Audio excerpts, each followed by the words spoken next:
Welcome students again for the new topic new video.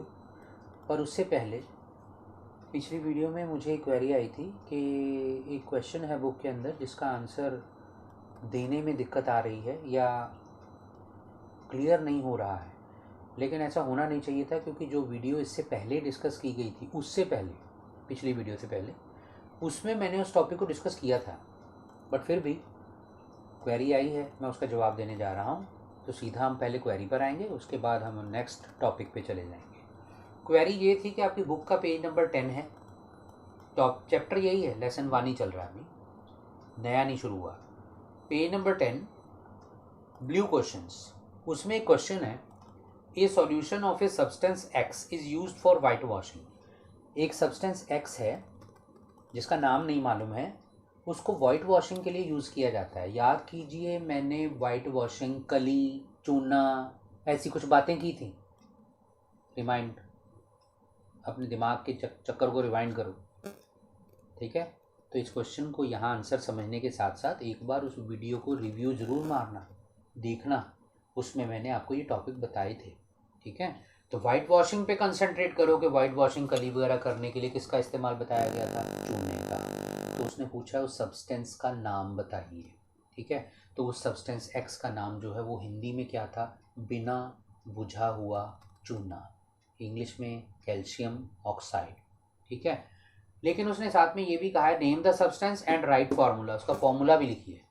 तो substance हो गया calcium oxide, formula दूसरा नाम था क्विक लाइम, हिंदी में बिना बुझा हुआ चूना, फॉर्मूला CaO, कैल्शियम ऑक्साइड।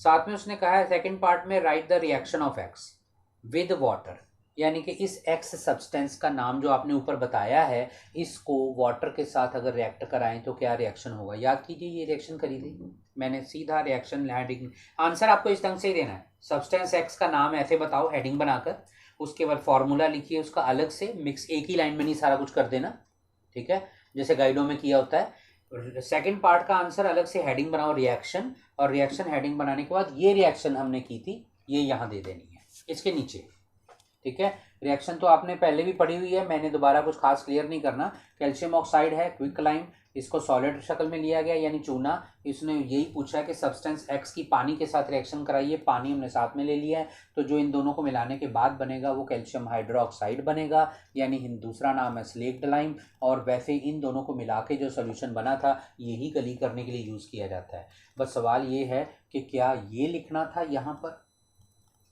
क्या ये लिखना था, आपको ओरिजिनल लिखना था कि ओरिजिनल में आपको क्या दिया गया था। समझ में आ गई।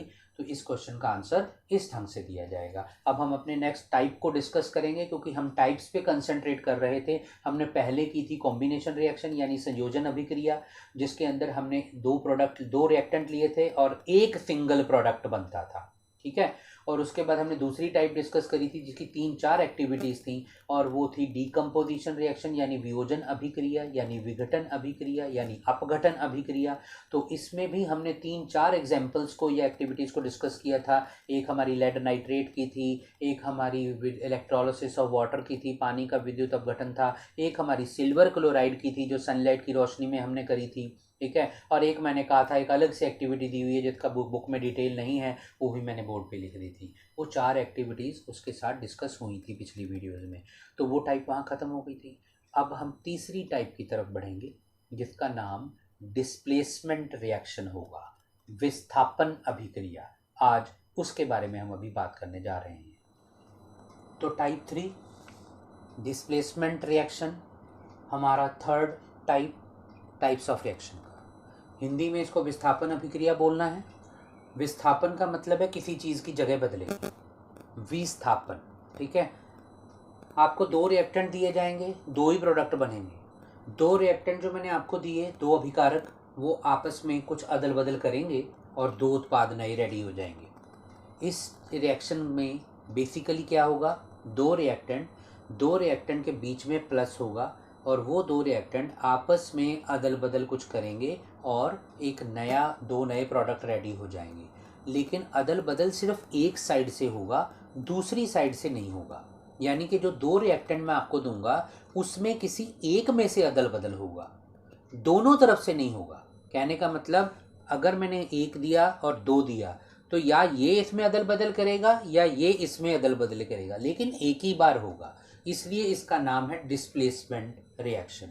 ठीक है।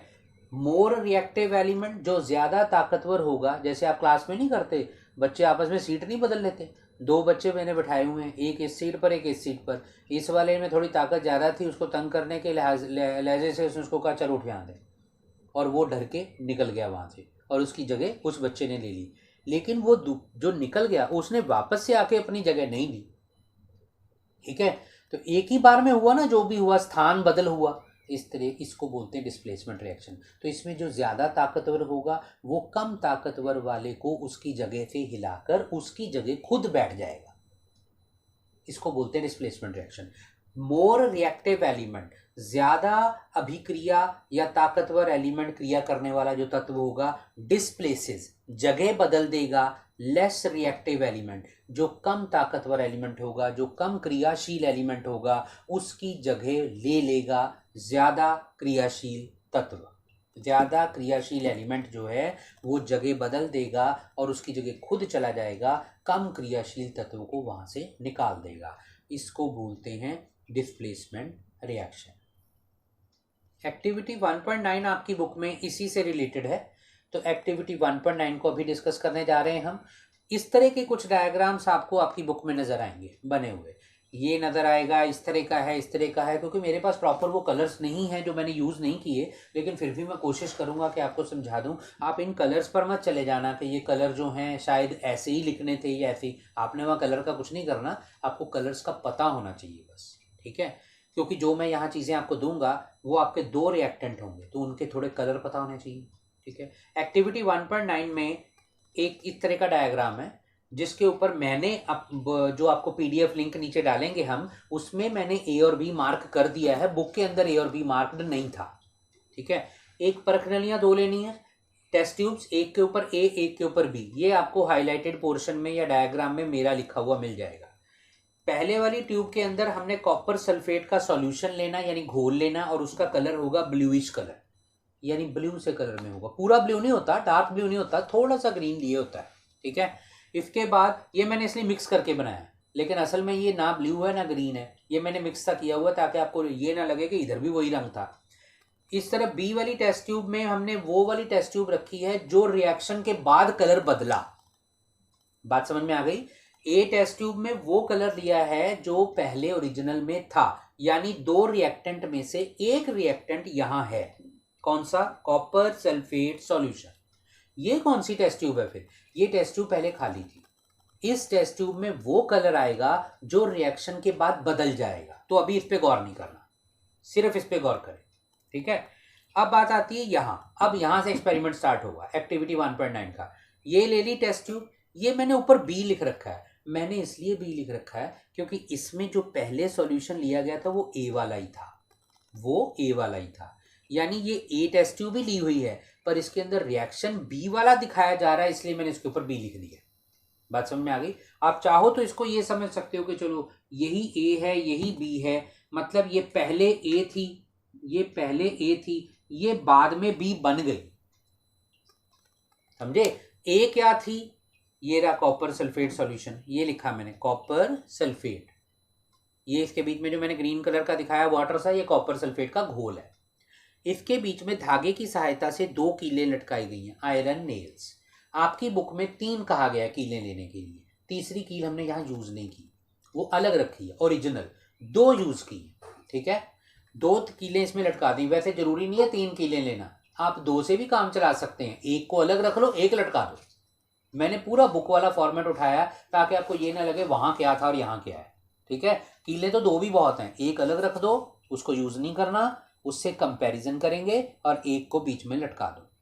इसको लटकाए जाने के बाद इसके बीच में धागे से लटकाना, ये रहा थ्रेड लिखा हुआ, ये टेस्ट ट्यूब, ये इसके पार्ट्स के नाम है। यानी ये डायग्राम अगर पेपर में आ जाए तो आपको सवाल पूछा जाए what activity is shown in this diagram या which reaction is shown in this diagram, तो आपका जवाब होगा डिस्प्लेसमेंट रिएक्शन यानी विस्थापन अभिक्रिया। जिसमें उसने आपसे ये पूछा कि व्हाट एक्टिविटी इज शोन, इसमें हम reaction of iron with copper sulphate solution दिखा रहे हैं, यानी कि लोहे की कॉपर सल्फेट सॉल्यूशन से अभिक्रिया, लोहे की कॉपर सल्फेट सॉल्यूशन से अभिक्रिया। I repeat the questions, what activity is shown, कौन सी अभिक्रिया इसके अंदर दिखाई जा रही है?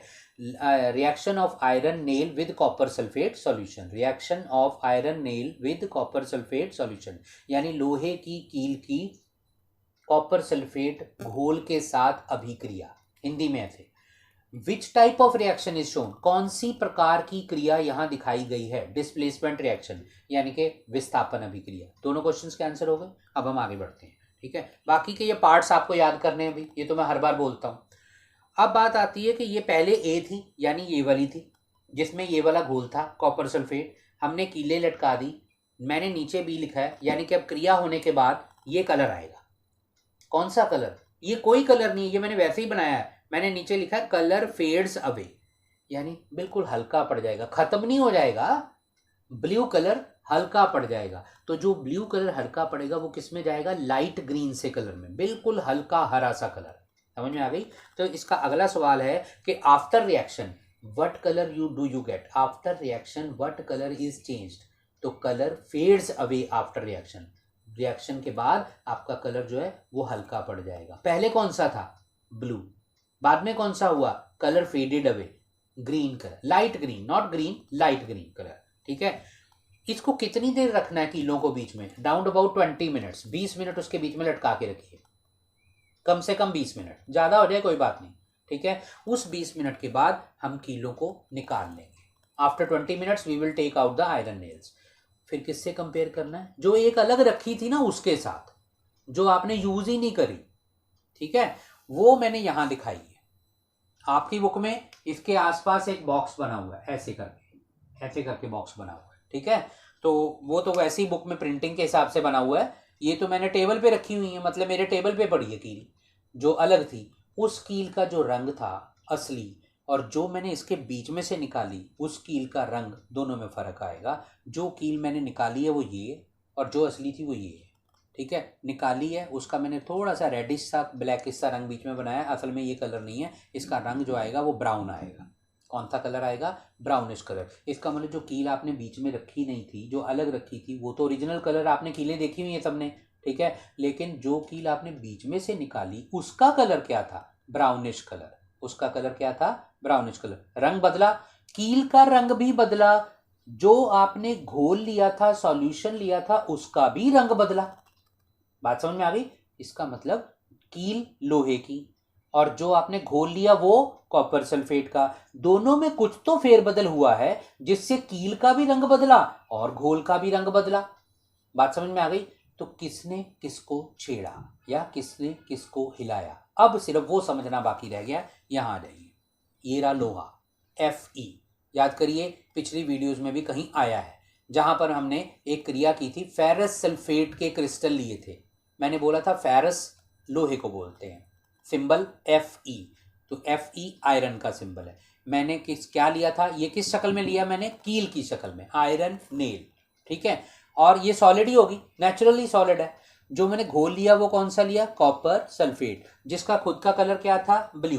कौन सा कलर था? ब्लू। जब इन दोनों में आपस में क्रिया हुई, ये कील कहाँ है? ये रही लटकाई हुई, ठीक है। ये घोल कहाँ है? ये जो ग्रीन कलर का मैंने दिखा रखा है। दोनों किस में है? एक परख नली में, यहाँ क्रिया हो रही है, ठीक है। क्या हुआ? ये लोहा ताकतवर है, ये है ताकतवर बच्चा, जिसने इस में से ये कम ताकतवर कॉपर को, अच्छा ये याद रखना, तत्व ने तत्व को, मेटल ने मेटल को हिलाना है, इसको नहीं हिलाना है। ये और चीज है, ये साल्ट का हिस्सा है, इसको डिस्कस नहीं करेंगे, नेक्स्ट वीडियो में करूंगा इसको डिस्कस में कि ये क्या था।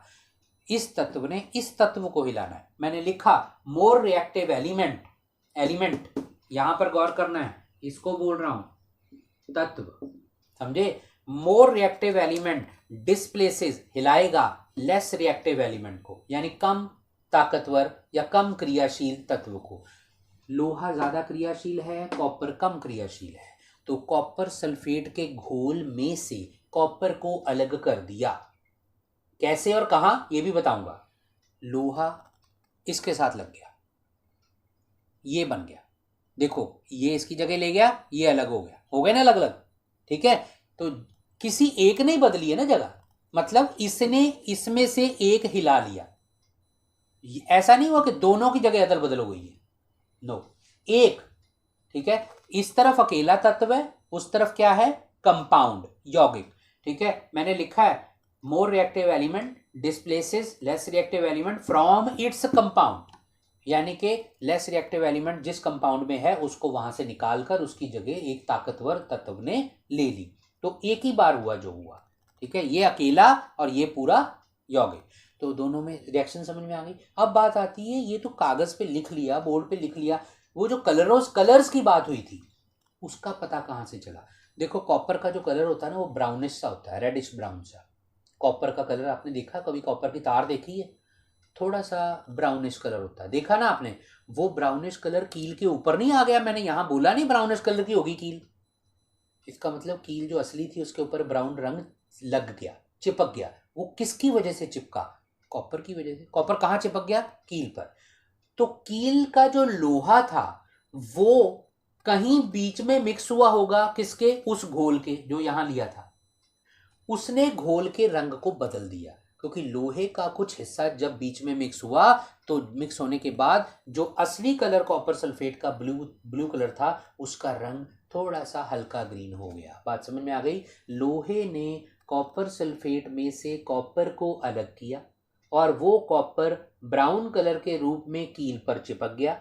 जो लोहा था वो थोड़ा सा घोल में मिल गया और उसने घोल के ब्लू रंग को हल्का ग्रीन रंग दे दिया, यानी रंग फेड हो गया। बात समझ में आई। ये थी पूरी क्रिया को समझने का ढंग, क्योंकि वैसे पढ़ने में तो मैंने पढ़ दिया इसने इसको बदला, इसने इसको बदला, लेकिन बदलना पता कैसे चला, तो रंगों का जो बदलाव हुआ है ना उसकी वजह से पता चला। समझे। कॉपर सल्फेट का कलर क्या था बेटा, ब्लू, किस में बदला, लाइट ग्रीन में। किसने बदला, लोहे ने बदला। कॉपर कहाँ गायब हो गया, कहीं गायब नहीं हुआ, कॉपर का जो रंग था ब्राउन कलर वो कील के ऊपर लग गया। समझ में आ गई। और कील जब हमने बाहर निकाली और पहले वाली कील से कंपेयर करी तो हमें रंगों में फर्क नजर आया। बात समझ में आ गई। तो ये रंगों के बदलाव की वजह से हमें पूरी रिएक्शन समझ में आती है। अब बात आती है कि इसमें से मैंने जैसे बता दिया लोहे ने कॉपर की जगह बदली, यानी कि iron displaced copper, iron displaced copper, iron ने कॉपर को डिस्प्लेस किया। किस में से किया, कॉपर सल्फेट सॉल्यूशन में से। तो यहां से क्या सिद्ध हुआ, यहां से सिद्ध हुआ iron is more reactive than copper, यानी कि आयरन कॉपर से ज़्यादा क्रियाशील तत्व है, आयरन कॉपर से ज़्यादा क्रियाशील तत्व है। तो इस एक्टिविटी में काफ़ी सारे प्रश्न थे जो मैंने समझाने की कोशिश की है। आप लोगों को जो चीज़ें दी गई उनके कलर याद रखने हैं, जो रिजल्ट के बाद कलर बदले वो याद रखने हैं। कील का कलर अगर ब्राउन हुआ तो किसकी वजह से हुआ, कॉपर की वजह से हुआ। अगर कॉपर सल्फेट का जो ब्लू कलर था वो ग्रीन कलर में बदला तो किसकी वजह से बदला, ये लोहे की वजह से बदला। ठीक है, हल्का ग्रीन कलर हो गया या कलर फेड आउट हो गया। कौन किससे ज़्यादा रिएक्टिव है, कौन किससे ज़्यादा क्रियाशील है, लोहा ज़्यादा क्रियाशील है कॉपर से। ठीक है, किसने किसको विस्थापित किया, किसने किसको डिस्प्लेस किया, लोहे ने, आयरन ने कॉपर सल्फेट में से कॉपर को डिस्प्लेस किया, आयरन ने कॉपर सल्फेट में से कॉपर को डिस्प्लेस किया। तो पूरी एक्टिविटी में जितने के प्रश्न बनते हैं वो मैंने सारे बोल दिए हैं। ये टाइप भी आपकी डिस्प्लेसमेंट रिएक्शन की यहाँ दी एंड होती है। इसके साथ दो रिएक्शंस और हैं जो मैं एज एग्जाम्पल के तौर पर वहाँ पर बोर्ड पे लिखूंगा, लेकिन पीडीएफ में लिंक में हाईलाइट किया गया है। मुझे सिर्फ ये समझाना है उसमें कि उस रिएक्शन में किसने किसको चेंज किया। बात समझ में आ गई। तो मैं बोर्ड पे उन रिएक्शंस को लिखने जा रहा हूँ। ये दो रिएक्शंस और रह गई, पढ़ने को आप पढ़ सकते हैं, टॉपिक तो वही था, डिस्प्लेसमेंट रिएक्शन। जैसे यहाँ आयरन की कॉपर सल्फेट से रिएक्शन हो रही थी, मैंने कहा आयरन ताकतवर है, कॉपर को हटा के उसकी जगह ले गया। इसका कलर जो था वो ब्लूइश कलर था और वो बदल कर लाइट ग्रीन कलर में हो गया, यानी फेड आउट हो गया। और लोहे की कील जो थी उसके ऊपर कॉपर की परत चढ़ गई, इसलिए लोहा कॉपर अलग हुआ। यानी कि कॉपर अलग हुआ तो कैसे पता चला, वो जो कील थी ना उसके ऊपर कॉपर की परत चढ़ी थी, वो ब्राउन कलर था, वो ब्राउन कलर ही तो कॉपर था। कहीं से तो दिखाई देना चाहिए ना हमें कि कॉपर गया कहाँ, तो वो कॉपर किस पे जाके चिपक गया, लोहे की कील पर। अब आते हैं इस तरफ, इसी तरह ये दो रिएक्शन है बेटा जी, ये देखो ध्यान से। एक जिंक लिया मैंने, तो आपको याद होगा मैंने आपसे शुरू में कहीं जिंक की बात की थी और मैंने कहा था जिंक किस शक्ल में लोगे, दानों की शक्ल में, zinc granules plus sulphuric acid, ऐसा कुछ पढ़ा था हमने, ठीक है, स्टार्टिंग में जब हम इक्वेशन को रिएक्शंस को समझ रहे थे चैप्टर की इंट्रो के स्टार्टिंग में। तो यहाँ पर मैंने जिंक लिया है, इसका मतलब जिंक भी मेरे पास यही ब्लूइश ग्रे से कलर में होगा, यानी कि ग्रे कलर मैंने आपको वहाँ पे बताया था कि थोड़ा ग्रेइश से कलर में होते हैं दाने। और इसके बाद कॉपर सल्फेट हमने सॉल्यूशन लिया यानी एक्वस फॉर्म में लिया है, इसका कलर तो अभी मैंने बताया कि ये ब्लूइश कलर में होगा। तो ये दोनों जब आपस में रिएक्शन करेंगे, जिंक ज़्यादा रिएक्टिव है, जिंक ज़्यादा रिएक्टिव है किससे, कॉपर से। तो जिंक इसकी जगह ले लेगा और कॉपर अलग हो जाएगा। तो जो जिंक इसकी जगह ले लेगा तो उसके दानों के इसमें मिक्स होने के बाद जो कलर जिंक सल्फेट का बनेगा वो तो फेड आउट हो जाएगा, कलरलेस, रंगहीन हो जाएगा, अलग हो जाएगा। जो इसका ब्लूइश ग्रे ब्लू कलर था वो ब्लू कलर हट गया और रंगहीन हो गया। तो फिर जिंक तो रंगहीन कर गया इसको, कॉपर कहाँ गया, कॉपर हमें अलग से नजर आएगा। जिंक के जो दाने थे उनके ऊपर देखना परत चढ़ी होगी कॉपर की, ब्राउन से कलर की, जिंक के दानों पर, जैसे कील पे चढ़ी थी। फिर से सुन लीजिए, जिंक के दाने बीच में डाले, कॉपर सल्फेट का घोल डाला, कॉपर सल्फेट के घोल का रंग बदल गया, रंगहीन हो गया। इसका मतलब जिंक ने कॉपर को कर दिया अलग और जिंक खुद उसकी जगह ले गया, ठीक है। तो वो तो कलर, घोल का कलर बदल गया। जिंक के जो दाने नीचे थे वो जितने भी बचे, उसके ऊपर कौन सी परत चढ़ गई, ब्राउन कलर की। वहां से हमें यह पता चला कॉपर अलग हो गया है, जिंक ने उसकी जगह ले ली है। जिंक सल्फेट का रंग कलरलेस, कॉपर का कलर ब्राउनिश। कोई चीज कहीं गई नहीं, गायब नहीं हुई, वहीं पे है, सिर्फ रंगों में परिवर्तन से हम अंदाजा लगाएंगे। इसी तरह से हमारे पास ये अगला इक्वेशन आपकी बुक में दिया हुआ है, lead plus copper chloride. Copper chloride का कलर होता है ग्रीनिश ब्लू, ठीक है। जब हम लेड को इसमें डालेंगे ये कॉपर को हटा देगा और लेड क्लोराइड बन जाएगा। लेड क्लोराइड बनते ही रंग कलरलेस हो जाएगा और जो कॉपर है वो लेड के दाने जो हम बीच में डालेंगे या पाउडर जो डालेंगे उसके ऊपर ब्राउन सी परत में चढ़ा हुआ मिलेगा, ठीक है। तो यहाँ से मैंने सिर्फ इन रिएक्शंस को थोड़ा समझाना था कि इनमें असल में कैसे पता चलेगा। आपके पेपर में तो सिर्फ इतना ही क्वेश्चन इसमें से आता होता है कि अगर ये रिएक्शन आपको दी गई है, रंगों में परिवर्तन वहाँ शायद ना पूछें, इसमें मैंने आपकी नॉलेज के लिए बताए हैं, वो सिर्फ इतना पूछेंगे ये रिएक्शन आपको दी गई है किस टाइप की रिएक्शन, किस प्रकार की। आपने यहाँ से अंदाज़ा लगाना है, ये यहाँ है, ये दो चीज़ें हैं, ये हटकर अलग हो गई, जिंक वहाँ चली गई, एक ने दूसरे को अपनी जगह से बदल दिया, लेकिन एक ने ही बदला, दोनों ने नहीं बदला एक दूसरे में से कुछ। तो इसका मतलब ये डिस्प्लेसमेंट में जाएगी, विस्थापन अभिक्रिया में। जो इससे नेक्स्ट टॉपिक आएगा वो डबल डिस्प्लेसमेंट का होगा। उसमें भी मैं आपको दो ही रिएक्टेंट दूंगा, लेकिन दोनों ही एक दूसरे की जगह बदलेंगे, दोनों ही। और यहां सिर्फ एक ही कंपाउंड है, एक ही कंपाउंड, ये तत्व है, अकेला तत्व। ये क्या है, कई सारे तत्वों का मिश्रण, कई सारे तत्वों का, कॉपर है, सल्फर है, ऑक्सीजन है, तो ये बन गया कंपाउंड। यहां पर तत्व एक, एक कंपाउंड, इसमें से तत्व ने कंपाउंड में से यानी यौगिक में से तत्व को अलग कर दिया। जो हम नेक्स्ट वाला डिस्कस करेंगे उसके साथ में इसको जोड़ूंगा, इसलिए आपको ये वीडियो भी दोबारा देखनी पड़ेगी। उसमें दोनों ही कंपाउंड लेंगे, दोनों ही, इधर भी कंपाउंड होगा, इधर भी कंपाउंड होगा, बात समझ में आ गई। और दोनों के कंपाउंड में से तत्व जो है वो एक दूसरे की जगह बदलेंगे, दोनों कंपाउंडों में से, तब जाके हमें वो समझ में आ जाएगी, ठीक है। तो यहाँ हमारे टॉपिक का एंड होता है डिस्प्लेसमेंट रिएक्शन का। नेक्स्ट हमारी पास जो टाइप्स रह गई हैं वो डबल डिस्प्लेसमेंट रह गई है, ऑक्सीडेशन रिडक्शन रह गई है, और एक दो छोटे छोटे टॉपिक और रह गए हैं। बस उसके बाद ये टॉपिक दी एंड हो जाएगा। Thank you very much.